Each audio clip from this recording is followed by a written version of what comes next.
And welcome, welcome, welcome. For those of you all who are new here, my name is Michelle Williams. I am the president of the Houston Education Association. We are one of the local teachers unions in the Houston Independent School District. And today we are talking with Dr. Letitia Plummer. Let me give my applause out.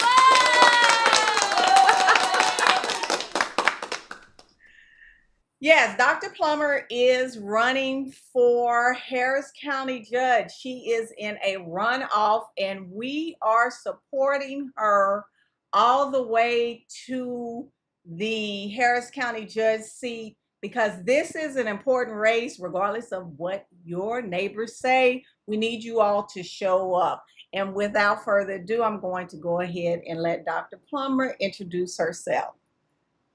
Hello, everyone. It's so good to see you, Michelle. Thank you for hosting me on your show. I've been begging you to get on for a long time. But no, it's so cool to be here and to be with each of you this evening. So excited, right? We made it to this runoff, and no one thought we would do it, and we got it done. So I am really excited. Um, every time I just say that we could win this thing, there's something that just kind of warms up inside of me in a really great way. So I'm excited to be able to represent, almost 5 million people within the county. And obviously, it was always an honor to serve my city of Houston residents as well. So thank you for letting me be here and allowing me to be a part of this conversation. And we're so happy to have you. So, without further ado, before we get started, as you can see, it says drop all questions in the comment section.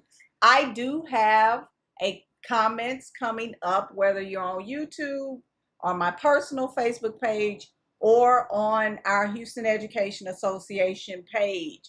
I have questions for Dr. Plummer planned, but if you have questions to get to know her, because she is running against Anise Parker, the former mayor, I'm going to refrain from comment and let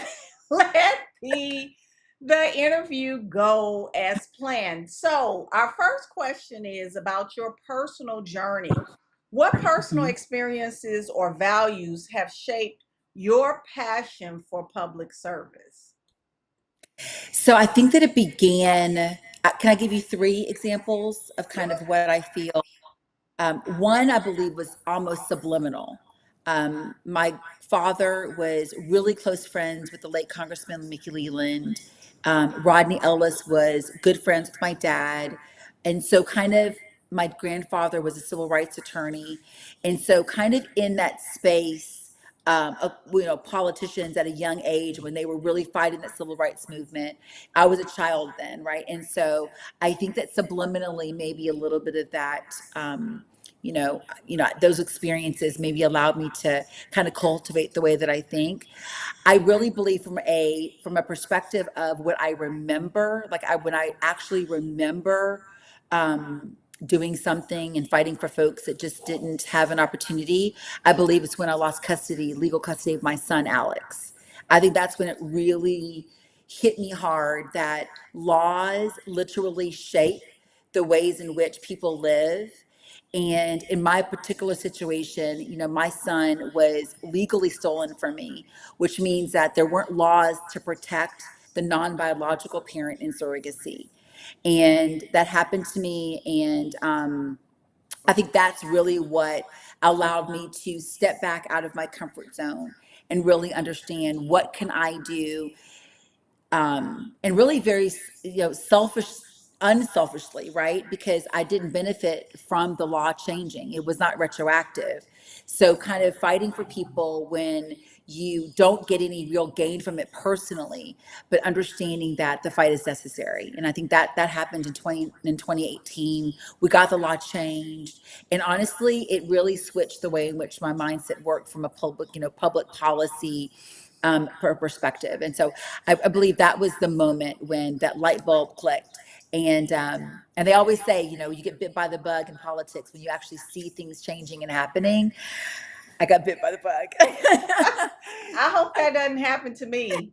'Cause Where, you know what, Michelle, it probably is. And let me tell you why. We're not, And there's nothing wrong with people that kind of grow up saying, I want to be a politician. I'm not saying things, wrong with that. But when you are thrown into it in the same very way that you've been thrown into your situation, when you find yourself fighting, you find something inside of you that allows you to fight for folks. And it does make you feel good on the inside. And I think that's what continues to drive us, and continues to allow us to be in this space regardless how hard it is. Yeah, yeah. Because I do care. And Yes. sometimes to my own detriment. Yeah. No, no, no. I get that. And I think the compassion part, I mean, I think being a teacher, you have a level of compassion and understanding, right? Me being a doctor, there's a level of compassion, understanding. We're so similar. Our careers are very different, but it causes us to have the same type of personality trait: patience, listening skills, understanding, collaboration, multitasking, being able to look past what you see in front of you and be able to find the other pieces of the puzzle that make that little person who they are, in the same way that I have to deal with a patient that has a high level of anxiety and fear. I have to ask, when was that first bad experience that you had, and kind of work through that. And so there's similar traits that I think that we have that really primes us for politics. Now, it's a contact sport. So so I've had to toughen up a little bit and really understand that it's never personal. But once again, the resiliency of us being Black females, I think, has prepared us for that, right? And Yeah. so we're ready. We're ready. I'm ready. I can't wait. I can't wait. I'm ready. But we're both ready to move into this next step in our lives. So I'm going to tell you all a little bit about how I met Dr. Plummer. I was out there on my first termination at I saw her at City Council. For those of you all who know, she was a City Council member. But I was at the No Kings, the first one down at City Hall, and I saw her over there, and I said my little 3 minute speech or whatever, and she tapped me. She said that was a really good speech, and I was like, oh. And I always remember that, and I always tell her. From there, I started following her because I was like, it was so random, and I was like, hmm, that's different, because I was in the spotlight, and I was like, okay, she may be someone to look at. So I started following her after that and realized she was this amazing person. And that's why we decided to support her, which leads me into my first question about the difference between you and your opponent. What do you find that's vastly different between you and Anise Parker, which makes you a better candidate for this seat? So I really believe there are more differences and similarities, to be honest with you. I think that once, my opponent was a mayor, a controller, a city council member, all the things, uh, did time and served time with the oil and gas industry. I'm completely separate from that. I have been, single mom, small business owner for 25 years, went to dental school at Baylor, graduate from HBCU, product of the public school system. And so our upbringing, your daughter of an immigrant, raised Muslim my entire life. My mom is Yemeni and Persian. My dad's Black American. So we are so different in terms of kind of who we are. Because she was in the positions that she was in, she made decisions at that time that she felt was the right thing to do.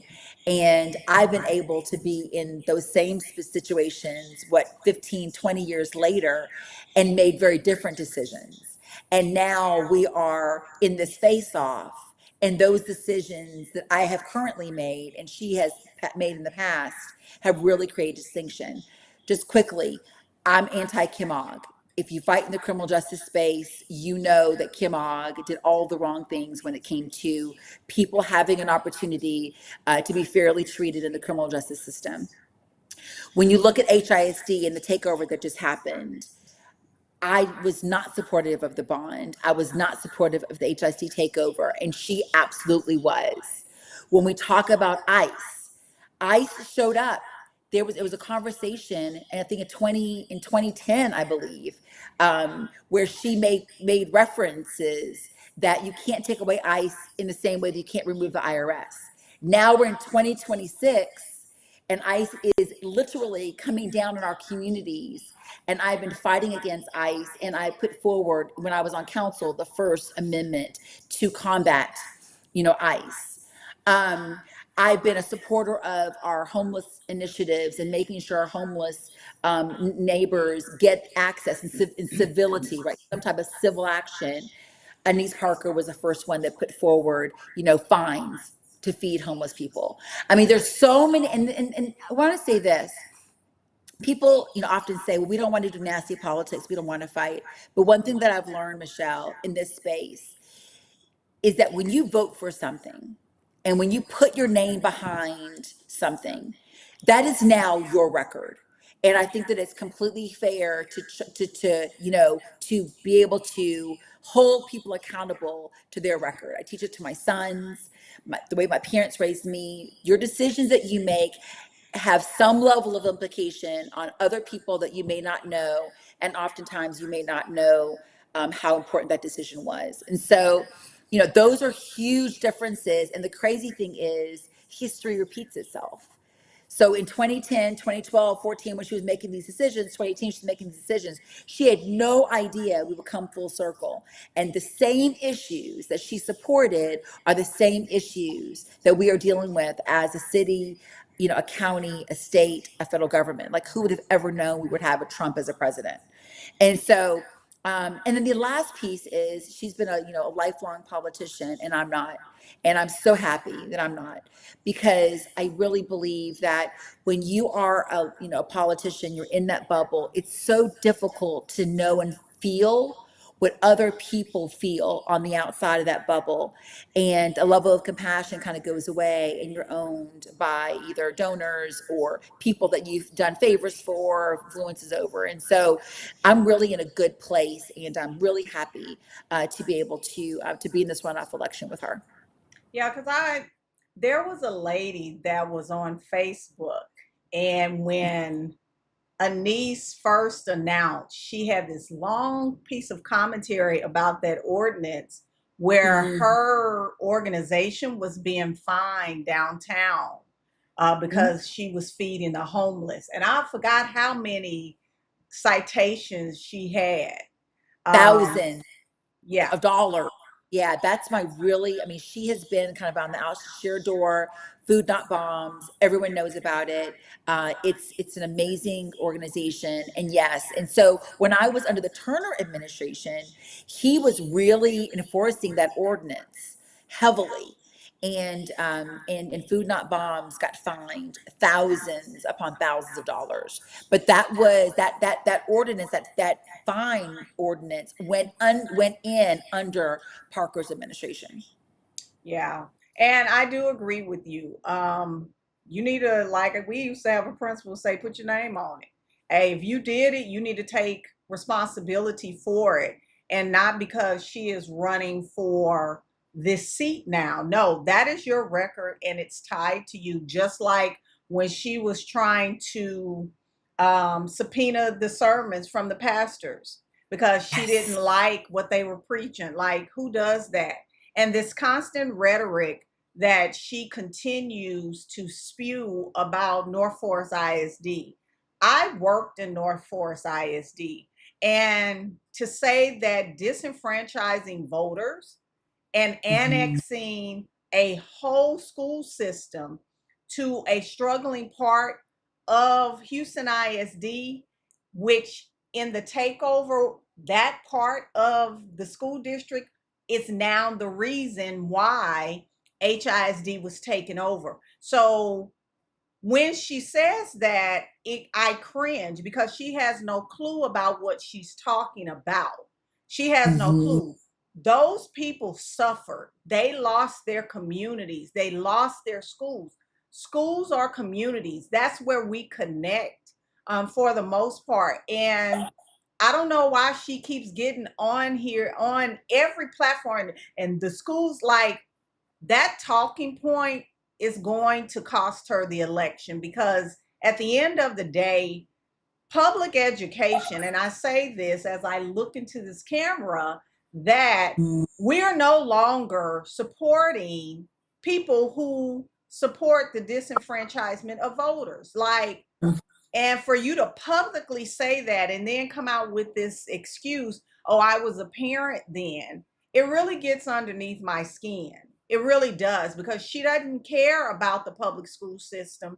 She does not care. And her lens is one that is very foggy and with a cracked view. Yeah, no, absolutely. And one thing, when I was on council, Michelle, I there was one vote that I circled back on, and I was very public about it because I believe that we make decisions based on the information that we have in front of us, right? And then if you see that the data supports it differently, then you come back and you say, okay, maybe that wasn't the best decision at that moment in time. And to give you what it is, it's a shot spotter. I'm not sure if you remember shot spotter, but shot spotter was, basically a sensor that is put, in inconspicuous places, to be able to hear gunshots, to be able to, for HPD to go in specific areas. And I was completely against it in the beginning. And then a couple months later into the contract, a lot of the neighborhoods asked for it. And so I supported my district council members putting additional, sensors in their communities. And then the data came in showing that it's not working, it's giving us false readings, et cetera. And then I kind of pivoted back and said, okay, I'm going to go back to my original decision on that and say I don't agree with it. I think that as leaders, people need to know that we are human enough to say, I may have made a mistake. Let me explain to you what my thought process is. The challenge I have with her is that she's not accepting responsibility for that.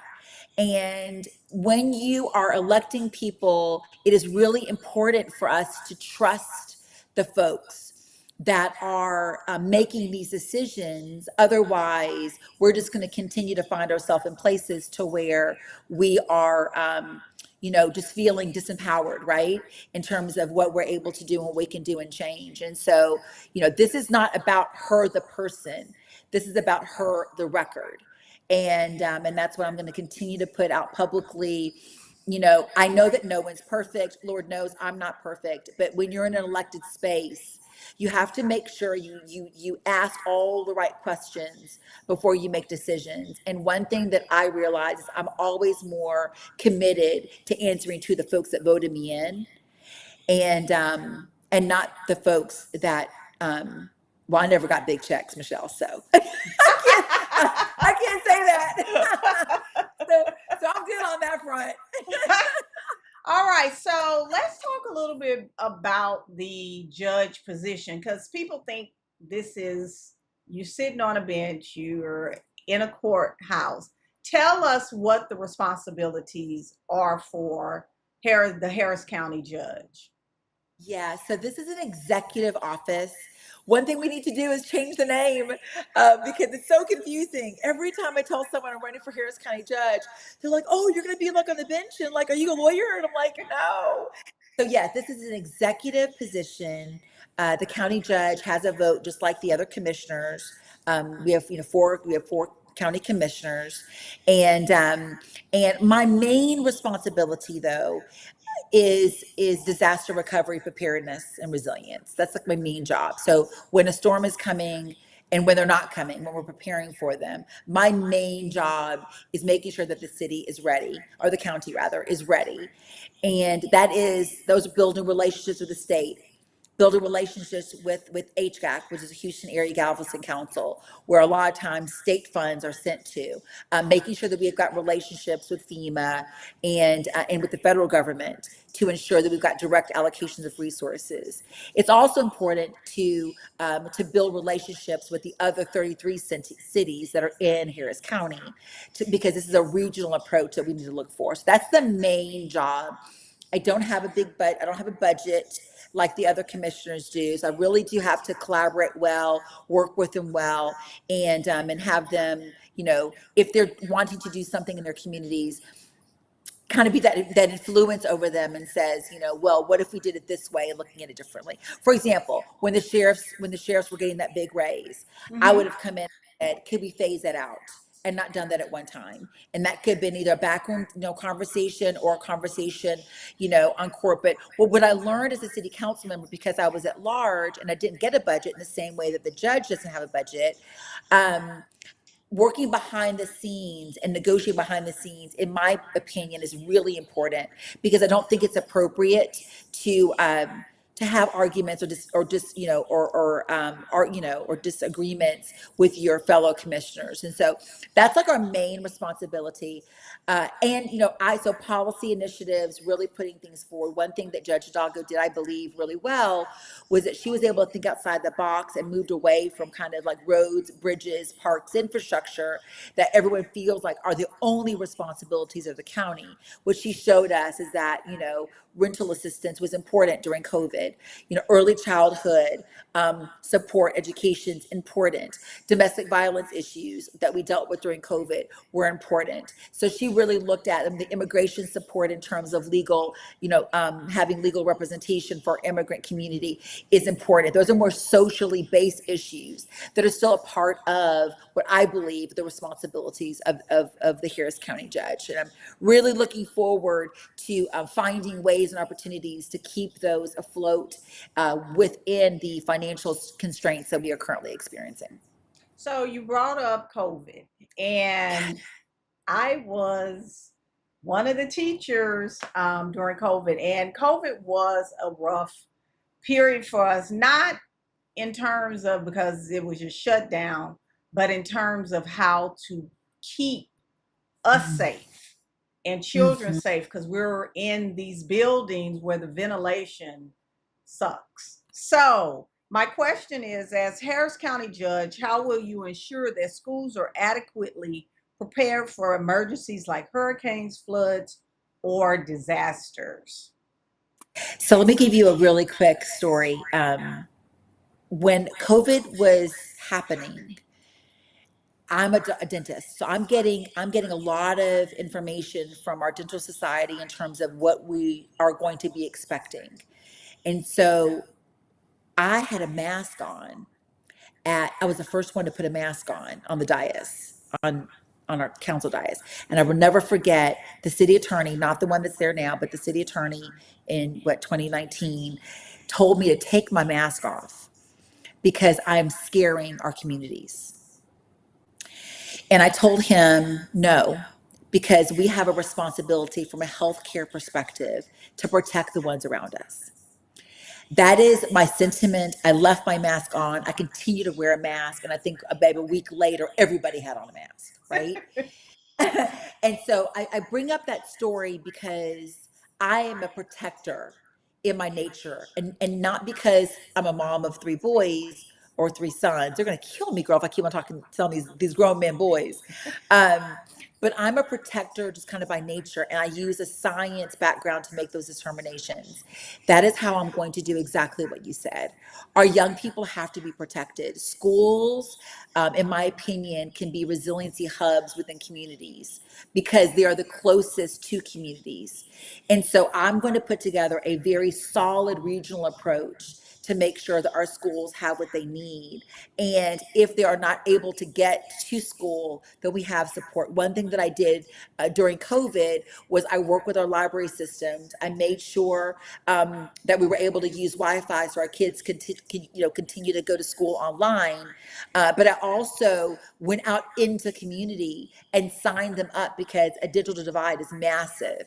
And so I think we signed up maybe 2,000 families There was a federal plan that was out that allowed people to sign up for digital access in Hmm. lower income, and we signed up a lot of families out of my council office that empowered them. The library systems across the board were hotspots. A lot of folks went and parked in library systems because it allowed us to be hotspots. The schools can do the exact same thing for us, because we have so many schools in so many pockets of community. It can serve really, really a great purpose. And so that is one piece that I want to make sure that they're always prepared and protected. The other is, I know we don't have a lot of effect over what Mike Miles is doing, and I pray to God he disappears as soon as possible. But I will say that losing our wraparound services within our schools also compromises them. And so, what I would like to do as a county initiative is make sure that our supporting schools have washer and dryers. We do a lot more in terms of wraparound services to support them. As you know, ICE is really, really putting a burden on allowing our young immigrant kids to come and go to school because they're so scared that their mom and dad are not going to be home when they get home. And all of it, in my opinion, is a play. 12 schools have now closed down. You keep ICE on the forefront. Kids don't go to school. Schools only get to stay open because of the kids of attendance. And so as funding drops, services drop, et cetera, and more schools are going to close. It's just going to happen. And then you do that, and then you're going to just widen that pipeline, right, of school to prison. And so this is a long game for us. And what I want people to understand is that sometimes you'll see the end result, but you've got to look at the root causes of bringing. So coming back to your question, there's so many things and ways we can engage and protect our students. And I really do want to support our teachers in the best way possible. I still remember my teachers, and I know that I would not have been able to go to Spelman or go to Baylor for dental school if I didn't have a really solid background and had people that really truly believed in me. Yeah, because even with the weather becoming more intense, and we have these global warming deniers, and Yes.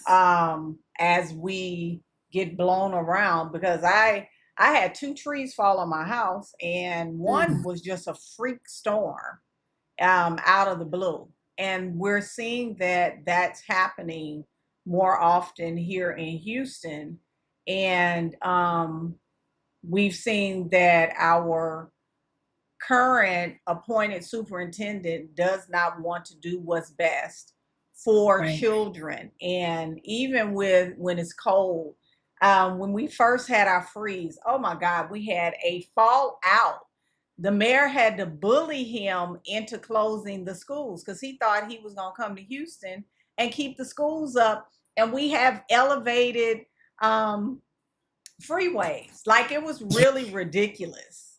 It really Yeah. was. So, I'm really hoping, yeah, I'm hoping that we can. First of all, I'm hoping that Mike Miles, like, literally is seeing his last days in Houston. Like, he's got to go. Like, he has to go. Um, but one thing that we're going to have to do is, if the county, in any way, shape, or form, even if it's through the private sector, can really kind of come in and support a bit heavier. I personally bought a washer and dryer for an elementary school in Fifth Ward, like, personally, got it installed and everything, because those kiddos that were going to school there, were not able to wash their clothes every day. And I mean, one of my initiatives, I bought uniform shirts for every single kid in the first and second and third grade, like every single one of them. Friends of mine got together and we supported them, and we were able to buy, at least one polo, for them to have. They could have one extra shirt. We just don't understand, what the challenges, and then let's not even talk about the mental health issues that we see across the board. Yeah. yes. So, moving on to budget priorities, how will you advocate for budget allocations that indirectly support schools, such as funding for infrastructure, public safety, and community programs? Yeah. So, there are multiple pieces. I think that's probably more of a public-private partnership conversation, really working with our food banks to be able to get groceries for our young kids, teaming up with nonprofits that can do after school meals to give them a really warm dinner, when they may not receive one when they get home. Um, there's a lot of hatred and bullying happening, and a lot of it are culturally based and religious based. And so I would like to be able to support, our community, our schools, and our teachers when it comes to just prejudices culturally, and then obviously, bullying as well. In terms of infrastructure, sidewalks, sidewalks, sidewalks. Our babies have to be able to walk on to get, to their schools. I want to make sure that we work in collaboration with the city and the other cities, within the county, team up on parks, make sure they have green spaces that they can run around in and, enjoy their, kind of enjoy themselves. So that's kind of that infrastructure space. And then, like I'd mentioned before, really teaming up with the private sector for support on tutoring and things of that sort. And I think, if you're listening right now, immediately people are going to say, well, that's not the job of the county judge. But what they don't understand is it may not be the job of the county judge, but it can be something that the commissioners can pull into their initiatives.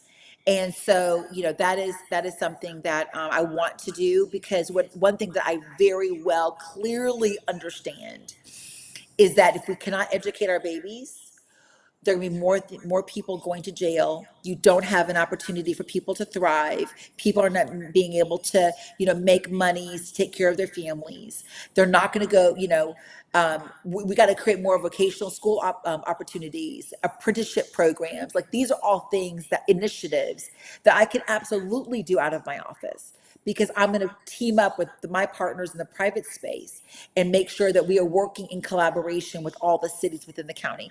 And then got to keep this in mind, Michelle. There are 2 million people that are not in the incorporated areas. They're in unincorporated Harris County. And so we have to figure out, how do we support them? Transportation goes in the infrastructure space. If our buses don't run, properly, if we don't have a rail system that gets them to school properly and on time, then they can't go to school, right? And so these are all parts of the conversation, and they're really important. And we can't just say we're running for office. We have to put ideas in place, and we cannot take the stance of, well, that's not your job, or that's too heavy of a lift, or we can't do that. We've got to think it enough to try to put the pieces in place to be able to execute it. And that's what I'm going to do as a county judge. Yeah, because I've had the distinct pleasure of being in Leslie Briones's district, and then we got snatched into Tom Ramsey's district. I mean, Mm. but I do like some of the initiatives that she has done, like the literacy support. Um, she has implemented in Precinct 4. Um, but And I can the Mhm. teen clinic at Balin's amazing. Yeah. Sh Yeah, so yeah, she's thinking outside the box. I mean, even Commissioner Garcia, I mean, he put that mobile healthcare unit, in collaboration with Baylor. Those are out the box ways of thinking, and those are ways that you support community, and all of it matters. Yeah. Yeah, because people, It they all do say, especially Republicans, that's not our job. Well, if it's not our jobs, then who is it? Whose is it? Whose is it? Yeah, and everyone's bumping up against a fiscal wall, right? We're all trying to figure out, how do we get the money that we need to just spend. And I can assure you, that there's some opportunities where, the county could spend money a bit differently, and allow us to be able to do the things that we need to do. Yeah, so this is about health and wellness. And I think Miss Brewster is on here. She would appreciate this. How will you work to improve public health initiatives such as vaccination drives, which is an issue in Yes. our schools, or mental health services directly impact students and school staff? Yeah. So, as many people know, Harris Health is a huge healthcare safety net that we are so incredibly blessed to have, as a county. Um, when I got my start as a young dentist out of dental school, I I went and served and treated patients at Harris Health. And so I worked, there was a clinic downtown, it was all surgery. All I did all day long was take out bad teeth that were causing people pain and infection. But Harris Health is really our safety net. So I want to continue to fund the Harris Health programs. One piece that I really want to bring to people's attention is that when we pass bonds like the LBJ expansion and now the rumors of Ben Taub taking up that 9 acres at Herman Park, if we're going to earmark resources and promise communities that are voting for the bond, we cannot pull those services away when we run out of money. And I was on the forefront, really working with community to make sure that when LBJ was asking for our vote to get that bond passed, when we talked about, early, preterm support for moms, maternal mortality challenges, the food deserts that we see in low income communities, and putting a garden at LBJ. Um, I wanted to make sure that those services are not being removed. Now we're falling short. We don't have the resources to do all the things that we need to do at LBJ. And so I'm watching it very, very closely. So those are pieces I will make sure that we don't lose those social services that are attached to the bond that was initially brought out. The other piece is looking at shared services. And so the health department, the city of Houston, I keep on bringing the city of Houston, well aware it's not the only city. For our listeners, there are 34 cities within the county. Houston just happens to be the largest one. It encompasses more than 50% of the county's population. But Harris Health and the health department with Houston's health department could really do things together in terms of vaccinations, mobile vaccination opportunities. We could work with UT and with Baylor in terms of their mobile units. We can bring those to schools and vaccinate our kids. But one thing that has to be very, very clear is that we have to educate patients and educate young people and really be able to do that. And we've got to do it in a multilingual perspective. Spanish is important, but we speak hundreds of languages within the county. And so as we're educating and doing those things, we have to make sure that we get the information out to our schools and to our networks in a way that they understand, so that they can make the best decisions for their families. But I am a doctor, obviously, you know that. Public health is really, really near and dear to me just because I got my start. I opened up the Strawberry and the Gulf Gate dental centers at Harris Health. And so I've worked with my whole population as a young dentist was the indigent care kind of population, the folks that really depend on that safety net. And so I'm looking forward to continuing to fund it and be innovative and make sure that we can, shrink in this huge healthcare deficit that we see within the county. So I'm going to bring up a sore subject for my area, which is in the Kingwood area. I think most are familiar with what happened with Kingwood and the Army Corps of Engineers opening the dam during Yes. Harvey. And you said something that made me think about this is taking when you allocate resources, and that is a sore spot with Kingwood. Like, there's a guy, I forgot his name, he talks about that all the time, and dredging and all the things that happened that was supposed to happen that did not happen for Kingwood in the aftermath of Hurricane Harvey. So how will you prioritize the recovery of schools to ensure students can return to a safe learning environment? And I'm going to tag on to making sure that those resources are allocated where they're supposed to go.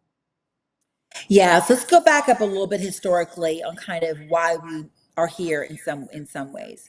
BIPOC communities, so lower income Black and Brown communities, are just devastated every single time. There's socioeconomic determinants that we have to consider when we are looking at projects and looking at communities that are the most vulnerable. And so if my home floods versus someone that's, you know, bringing home, you know, 35, $40,000 a year, when the average income, household income for the county is only $72,000, which is, and that's probably double household incomes, right? So Mhm. one person probably making a little bit over 30. Um, Imagine if they're in a situation where they maybe could not afford insurance and a storm comes and their house, you know, has water in it versus someone that's living maybe in the Meyerland or River Oaks area where they have resources. Um, the vulnerability index is very different from those two communities. And in 2010, because we were trying to prepare for all of these storms, in 2010, under the Parker administration, there was an ordinance that was passed. It was a drainage fee. And that fee was an allocation of 11.8 cents per $100,000 of the particular, of $100 per square footage of their homes. Okay. That money was supposed to directly go into a drainage kind of bucket so that we could use those resources to be able to put drainage and put and repair areas, and build and rebuild the infrastructure, the failing infrastructure that we have within the city. Well, what they did instead was do what's called the equivalent. And so all of those resources did not go. Then in 2018, another ordinance was passed again and basically said we've got to put money aside to make sure that we can handle the failing infrastructure, you know, for the city of Houston. Now, under the Turner administration, they followed suit, basically what was already predetermined by the previous city attorney. And so Turner continued on.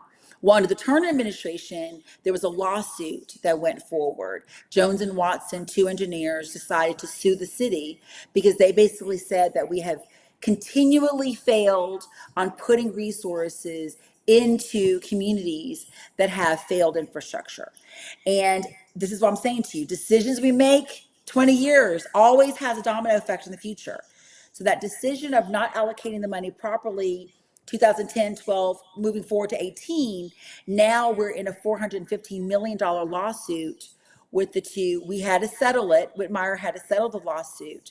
And what I did on my way out was I had deep conversations with Public Works to say, can you please put a separate dashboard on our website so that people can see that these resources are being spent differently and in their communities, because we have to do what's called worst first. And so that's a long answer to tell you is that I am looking at the most vulnerable communities first, the one that one storm will set them back 10 years versus setting them back one. If we could do that, if we can continue to lift up those communities and not focus on what zip codes are the wealthiest and really be fair, work directly with our public works departments in the cities that are within the county, and understand that our responsibility as a city is to get the water off the streets into the hole that Harris County Flood Control District manages, right? And explain that to people, cleaning our drains, cleaning out our ditches, just making sure that people understand, and especially in a lot of communities where there's illegal dumping at this high level, we've got to clean those areas, but we have to educate our residents to say, listen, every time you throw a cup in that in that space, your one cup may not be a big deal, but if 75 people follow you and do the same thing, it's ultimately going to, you know, clog up that ditch and the water's not going to drain. And then when the storm comes, Yeah. your houses are going to, you know, are going to flood. And so but we have to educate people. And, you know, in a lot of our communities too, Michelle, and I'm so long winded on this because this is so important to me because I got in office just after Harvey. We were still trying to rebuild from the damages that Harvey did. And that's a whole nother conversation. But we have to understand and we have to explain to our residents the role that each of us play when it comes to flood infrastructure and resiliency. It's not just me putting or us putting bigger pipes in the ground. It's also making sure that we're doing our part to make sure that the water drains properly into the space that the county creates for them. We do need an additional reservoir, absolutely. but it's a community conversation. Harris County Flood Control, passed, multi-billion-dollar bond. We fell short again because we do these bonds, and by the time it's ready to put shovels in the ground, the numbers and the amounts of the cost of to do the work is so high, we now fall short. What we have to make sure we do is that when we fall short, it's not taken out of lower income communities. That's what I am going to keep a watchful eye on. And if someone can do that and make sure that that happens, then we're going to continue to protect our communities. Yeah, and I can say that I've seen it firsthand because I worked in the Kashmir Gardens Hmm. area for 6 years, and I swear if it was a drop of rain coming out of there, I was hitting 59 to get to Yes. 1960 because it floods so quickly out there. It And it's floods, fast. yeah. It is fast. It really, really is. And, one of my proud moments was getting that generator at the Kashmir Gardens Multipurpose Center. It was deemed as a resiliency hub, but it didn't have a generator. Now, working very, very closely with the city and procurement, et cetera, we were able to get a really amazing generator that will light up that whole entire multipurpose center, when I'm not going to say if, because we know it's going to happen when the next storm comes our way. Yes, it's going to happen. So now let's talk about the elephant in the room, which is this $415 million lawsuit that Anise Parker keeps saying she had nothing to do with, which in Anise Parker fashion, we know she had something to do with it. So, can you explain that to the viewers and the people who are going to be watching this on the replay? Yeah, yeah. So I kind of went into that without saying her name. Just previously, it's what I was speaking of in terms of, and I want to be proper. I want to make sure I'm clear. Um, Many people say it was a misappropriation of resources, and that's not the proper word. It's mandated resources that were not put in the right bucket. Okay, and so that drainage fee that I mentioned to you before, that was all under her. That law, that drainage fee was created, and she brags about it. She says, I'm the one that put in the drainage fee because we knew that it would be necessary to be able to improve our failing infrastructure, and it just wasn't done properly. And she says that she did it properly, and she says it's Turner that didn't do it properly. I think the research is, I think when you Google it, it Because says a I did. whole different, yeah, it's a whole different conversation. So we're just gonna let Google and ChatGPT give all of y'all the answers. But I'm telling you right now, the decision that they made, and I don't really blame, I don't blame Turner, and I just mentioned on, previously, I don't blame him because when there's precedence that's created under a different administration, then oftentimes the next administration kind of follows through on what was already established, right? And so I do believe that, we fought hard for local drainage projects. I mean, if you know West Street Recovery, I mean, they are, I love them because they fight so hard to make sure that we put in the drainage dollars that are necessary, to be able to allow these communities to survive.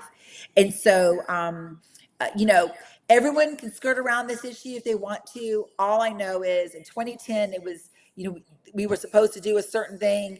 In 2025, it was determined that we didn't.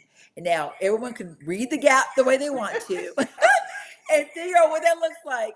But we are now on top of everything else. City of Houston has to allocate those resources to make sure that this infrastructure that was built like in the 1950s, has what it needs, to make sure that Houston doesn't continue to flood. Yeah, because then let me tell you something. I Googled it because it was Yes, told to me, and I teach math and I like right? science, so I'm a factual person. So I'm not out here just telling stories or fairy tales. It is Yeah. factual.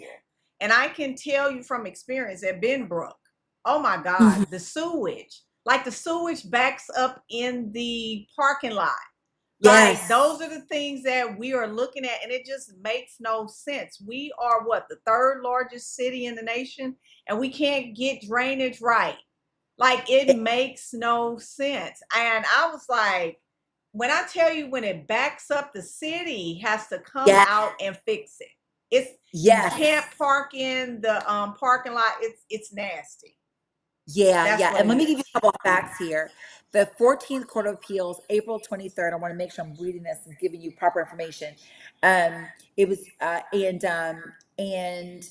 in 2024, 25 was when the appeal and settlement was done. And it was a compromise settlement.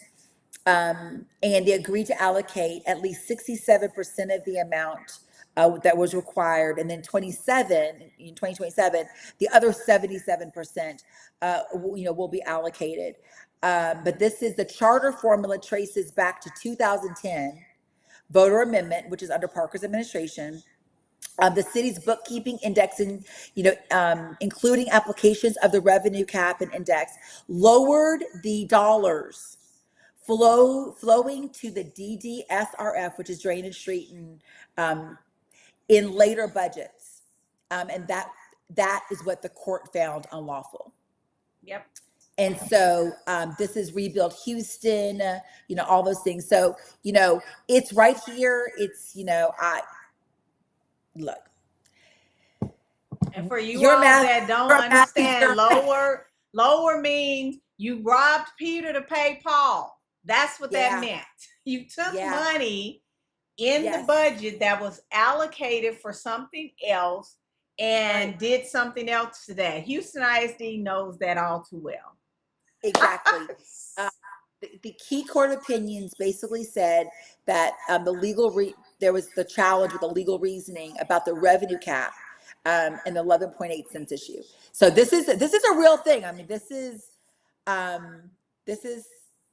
who was the mayor? Anise Parker was the mayor in 2010. Her administration was responsible for designing and launching the Rebuild Houston program, and an associated drainage utility fee that flowed into the DDSRF beginning in the following years. Um, did the Parker administration, did they allocate the money properly? Well, this is a nuance. And, it kind of goes in and says, the Parker administration, did put in place a drainage fee. However, the city budgeting and the way in which the required 11.8 cents equivalent was calculated and applied became the source of controversy. I mean, it's all right there. So, you know, I don't know. We see you, Anise. We see Yes. you. So, getting down to my last question, collaboration with school districts. One thing, y'all can say whatever you want to say about Judge Hidalgo, but what Mhm. she did do well is collaborate with school districts. I thought she did well because I knew who she was and I knew what she was doing for Houston ISD. So how will you plan to collaborate with HISD and other districts to address shared challenges um, when it comes to the safe, like sidewalks, um, and really like vaccination thing, like, ugh, All of it. I know. yeah. So I'm gonna break it down to precincts. And so having conversation, I mean, I really hope and pray by the time I'm the county judge, we have a different superintendent. I really pray. Like that's my prayer before I go to bed at night. But teaming up with the principals, understanding what their needs are, um, town halls with the school systems within, because it's not just HISD, right? It's other schools, that are within the county that we have to make sure we have these conversations with. And so just be really collaborative and understand kind of what their immediate challenges are, because all the challenges are different. They're different within the different precincts. And so that's the first thing that I want to do to get a better handle, on what's going on. All right, so we have a question from the comments. It says, "What is Dr. Plummer's position on the county jail housing inmate Mm. in other states. In other states. Yeah, yeah. So this is kind of going to be my that's gonna be my legacy project. It's gonna my first 100 days is dealing with the Harris County jail system. And that's kind of what you and I have talked about. This is why this conversation with you, Michelle, is so incredibly important, because what we create as young people is who we see in the county jail system. And what we're dealing with right now is an overpopulated, um, system, high level of mental health. 80%, I believe, of the inmates in the county jail system have mental health challenges. We're not getting, our detention officers are exhausted, mistreated, underpaid. We have, we don't do early, we don't talk about early release for nonviolent offenders. That is something that I want to really look into.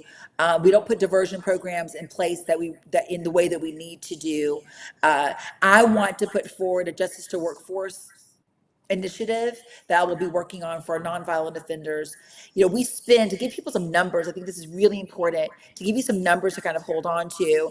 We spend about $50,000 annually per inmate. Now, if I wrote you a check for $50,000 for one of your boys or daughters or whatever, you could literally send them to a state school for 4 years. But yet we are spending that resource on incarceration. It just is not fair. It doesn't make any sense. And so my Justice to Workforce program is going to allow nonviolent offenders to be able to get GED, education, apprenticeship programs, vocational training, et cetera, so that they can have some level of, just an opportunity really to be able to thrive when they're not incarcerated anymore. And then when you give people chance, hope, education, support, then your incentivism, obviously, they drop down. Team up and work with our local, our cities. City of Houston's health department has a really great second chance program. I want to really tap into that too. I'm going to do everything in my power to fight tooth and nail to not build another not judge, another jail. That's what a lot of our conservatives want to do. I am completely against it. I believe that we can, work with, you know, constables and sheriffs and all those folks and just try to figure out how do we look at this differently and support the ones that are incarcerated. Like, every time someone goes to jail, we're tearing families apart. We're tearing kids away from their parents. We're taking daddies outside of homes, taking mamas outside of homes. We're putting those kids in households with, their grandmamas and their granddaddies and their aunties and uncles, taking care of them, raising them. We're literally tearing them down. And I just honestly, truly believe that people don't create crimes because they just cannot wait to go create one. I think that oftentimes they feel so back is against the wall to where they honestly believe it's the only thing they can do. And I'm not justifying it at all. I understand we all have to own up to the responsibilities and the things and decisions that we make. But I do see, in my work with criminal justice issues, when George Floyd died, I put forward, really supported and gave the idea to put together a task force. We looked at 8 Can't Wait in terms of use of force, really looking at how we could revamp the, HBDs, to the terms of understanding diversity. When it comes to folks that are arrested, still so much more work to do in that space. But I think there's a lot of preventive opportunities that we have that will catch folks before they even become in our criminal justice system. And so, I've got 3 sons. So for me, I feel like I got real lucky, and I'm not really sure what happened or how I protected my boys, but I could not imagine if I lost someone to the system. And I just went to a kind of virtual, I guess, for a young man that died in jail. It's been 4 years, and the mom still doesn't even know what happened to him. I was at the mosque today, and I found out that people are being buried, and even though they make a choice of what religion they are, um, the Jewish inmates are buried under the Jewish tradition, but all others that are buried, that are killed or die, whatever, in the jail system, they all get buried as Christians. That is not okay. I mean, we have to figure out a way to respect them if they, if they die. And these are people that, don't have families, that if they die, no one knows who to contact, to let them know. But on that last decision, right, as our soul, whenever you believe, I really truly believe that you should be buried in the way that your faith dictates. And so these are initiatives, these are things I really want to put forward when it comes to this. A big conversation, but I'm kind of owning this a bit because, like I said, I feel like I've gotten really lucky with my sons, and I just don't understand how moms have to do with this, Yeah, and dads, aunts. and I can say I can remember I was young then. My son might have been a year old. My friend's son's father had gone to jail and had to do fed time. In fed time, you have to do all your time. So Mhm. while he was in there, I think he got certified in computers. And I thought Mhm. what was really interesting, 12 years later, he came out and got a job. Yeah, Yeah. And I was like, wow. And he never went back to jail. right. And so I have seen those programs work. And I don't know how we have gotten to this place where we just think it's okay to throw people away. And I do understand that there are consequences, but we are all flawed individuals. And sometimes we don't make the best decisions, but some people deserve a second chance. Um, Well, and especially, and especially too, Michelle, especially when, and listen, I can say this. Some folks just get dealt a really crappy card, and you just don't know how to get out of it.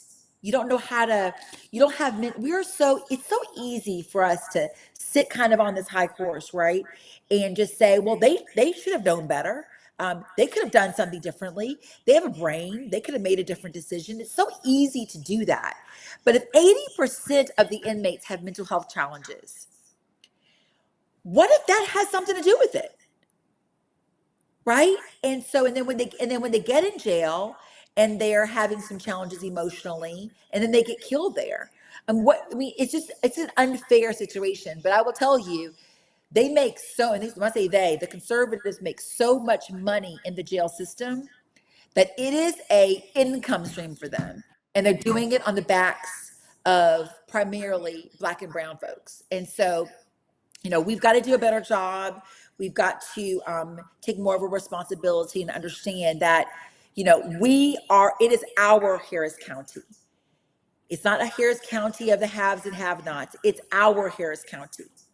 And if we want to decrease crime, and if we want people to take their jobs and do well, and we want all of those things, then we have to do the hard lift now, because the cavalry is not coming.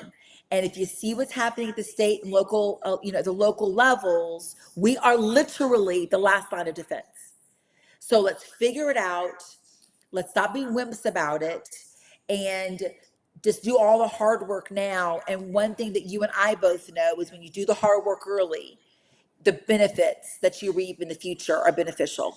And so, my goal is to give hope back, honestly, to every single person that lives in Harris County. And I'm excited about what the possibilities, are and can be. And people can say I've got my rose-colored glasses on, and that's fine. But I will take that all day long. I will tell you is that if you can't dream it, if you can't envision it, then you definitely can't achieve it, right? And so let's dream big. Let's find the right people to put around us to help us make good decisions. And let's run this county the way that it needs to and allow people to thrive. and I think that is a very good place for us to stop this conversation. Oh, you're And so I'm so, so glad we finally got you on here.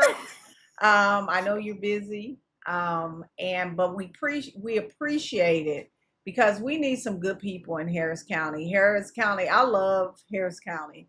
yeah, There's no place like it, and it's no. a melting pot of diversity. And our citizens in Harris County, because I deserve it, because I pay a lot in taxes. So Yes. I Yes. need Yes, yes. I need it. So thank you so much. Let me give you an applause for coming on. If you have any questions for Dr. Plummer, you can always reach her on her website at drletitiaplummer.com. I memorized that for that segue. And really reach out to her. She's a very personable person. I gave you my story about her, and I've heard so many wonderful things about her character as a human being, not as a council person. She has an amazing story of how she had given back prior to even being in politics to our communities, and I'm excited about voting for her in this upcoming runoff. Yes, election day is May 26th, y'all. Early voting is May 18th.